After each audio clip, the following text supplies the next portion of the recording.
প্রীতম ছাড়ো, প্রীতম ভালো হবে না বলছি। কি হয়েছে? এমন করতেছো কেন? কি হয়েছে? তুমি জানো না তুমি কি করছো? ওটার জন্য তুমি বারবার সরি বলছি। মিন ইট।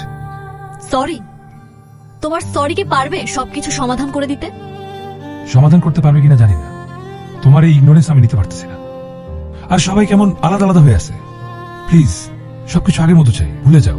আমরা আগের মতো থাকতে চাই। প্রীতম আগের মতো থাকা আমার পক্ষে সম্ভব না।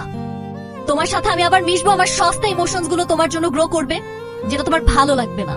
তো এর থেকে ভালো আমি আমার সস্তা ইমোশনস গুলো নিজের মধ্যে রাখি। আসতে দাও, এবার আমি কিছু মনে করবো না।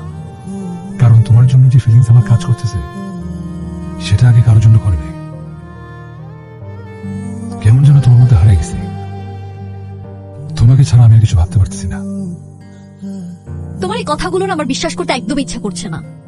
আমার নিজেরও বিশ্বাস হচ্ছে না, কিন্তু আমার মা আমাকে আমার চেয়ে ভালো বোঝে।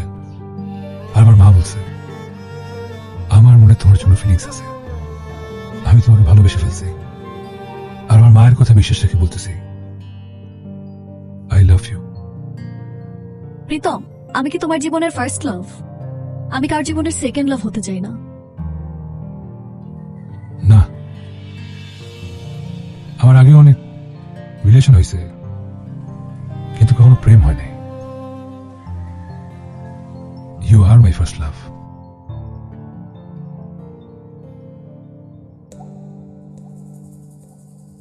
ছেড়ে যাবো না তো?